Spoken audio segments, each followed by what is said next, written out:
સુરતમાં પરીક્ષા તૈયારી ક્ષેત્રે દેશની અગ્રણી સંસ્થા આકાશ એજ્યુકેશનલ સર્વિસીસ લિમિટેડ AESL એ ગૌરવપૂર્વક જાહેરાત કરી છે કે સુરતના તેના ક્લાસરૂમ પ્રોગ્રામના 5 વિદ્યાર્થીઓને national eligibility cum entrance test અને નીટ યુજી 2026માં શ્રેષ્ઠ ઓલ ઇન્ડિયા રેન્ક AIR પ્રાપ્ત કરી છે। વિદ્યાર્થીઓની આ ઉત્કૃષ્ટ સિદ્ધિ તેમના સતત પરિશ્રમ, અડગ નિશ્ચય અને શિસ્તબદ્ધ તૈયારીનું પરિણામ છે, જેને આકાશ દ્વારા આપવામાં આવેલા અનુભવી શૈક્ષણિક માર્ગદર્શન અને સુવ્યવસ્થિત અભ્યાસ વ્યવસ્થાએ વધુ મજબૂત બનાવ્યું છે। આ યાદીમાં જય અગરવાલે એર 1102 સાથે સર્વોચ્ચ સ્થાન મેળવ્યું છે।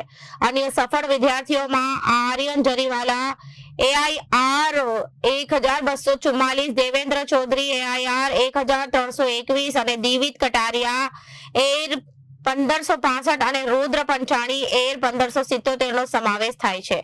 નીટ યુજી 2026માં શાનદાર પરિણામો સાથે AESL એ મેડિકલ પ્રવેશ પરીક્ષાની તૈયારી માટે ભારતની સૌથી વિશ્વસનીય સંસ્થા તરીકે કરી એકવાર પોતાની આગવી ઓળખ મજબૂત કરી આ વર્ષે આકાશના વિદ્યાર્થીઓએ સમગ્ર દેશમાં નોંધપાત્ર સફળતા મેળવી।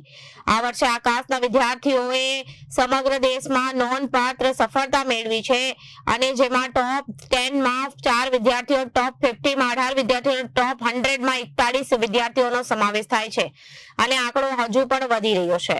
આ અભૂતપૂર્વ પરિણામો AESLની શૈક્ષણિક શ્રેષ્ઠતા અને પરંપરા, વિદ્યાર્થી કેન્દ્રિત અભિગમ અને નિષ્ણાત ફેકલ્ટી, વ્યાપક અભ્યાસ સામગ્રી, સઘન ટેસ્ટિંગ સિસ્ટમ તેમજ વ્યક્તિગત માર્ગદર્શન દ્વારા સતત ટોચના મેડિકલ ઉમેદવારો તૈયાર કરવાની તેની ક્ષમતાને ઉજાગર કરે છે। मेरा नाम श्रेय गोयनका है। मैं असिस्टेंट डायरेक्टर हूँ आकाश सूरत ब्रांचेस में। इस साल आकाश का बहुत ही अच्छा रिजल्ट आया है नीट 2026 में। हमारे टॉप 10 में 4 रैंक्स आए हैं, AIR 1, 3, 7 एंड 8। टॉप 50 में हमारे 18 रैंक्स आए हैं एंड टॉप 100 में हमारे 41 रैंक्स आए हैं।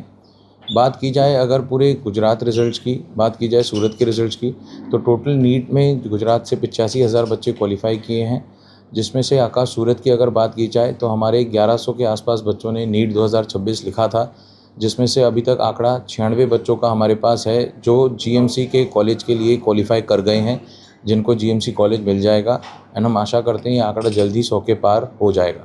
Thank you. मेरा नाम जय अग्रवाल है। मेरे री नीट 2026 में 656 मार्क्स आए और मेरी रैंक आई है 1102। मेरी एक्सपेक्टेशन थी एम्स मतलब ऋषिकेश या एम्स नागपुर कॉलेज।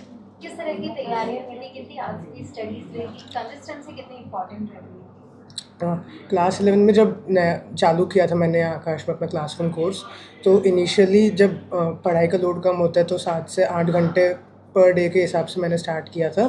तब मतलब फिज़िक्स, केमिस्ट्री, बायो तीनों को इक्वल इम्पोर्टेंस देके तैयारी करनी शुरू करी थी। फिर जैसे जैसे टेस्ट अटेम्प्ट करे और मतलब आगे बढ़ा तो समझ में आया कि किस सब्जेक्ट को टाइम वाइज ज़्यादा रिक्वायरमेंट होती है, किस में ज़्यादा मेहनत करनी पड़ती है, किस में ज़्यादा कंसेप्चुअल क्लैरिटी लानी पड़ती है। तो जैसे फिज़िक्स और केमिस्ट्री हो गए तो इनमें प्रैक्टिस और कंसेप्ट समझने की ज़्यादा ज़रूरत होती है बायो के कंपेयर में।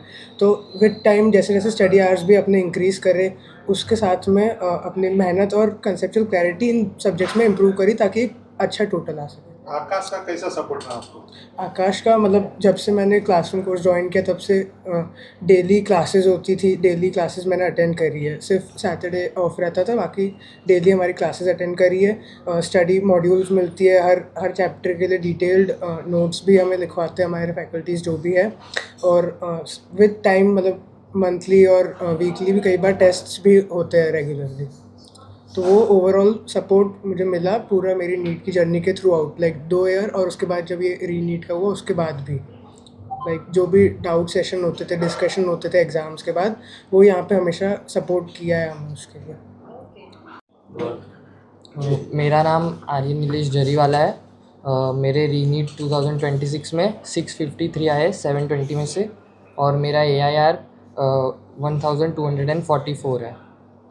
किस तरह की तैयारियां रही, कितना सपोर्ट मिलता है और ट्यूशन क्लासेस से और एकेडमिक से और पेरेंट्स?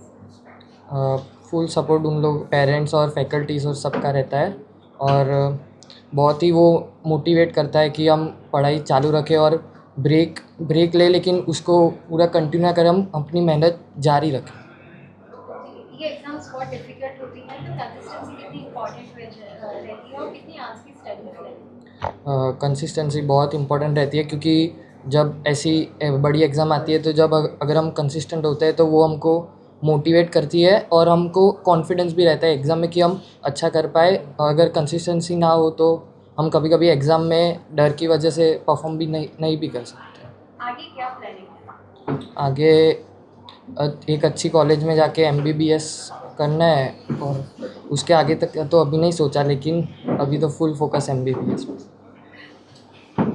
रिपोर्टर अरविंद राठौड़, जनादेश न्यूज, सूरत।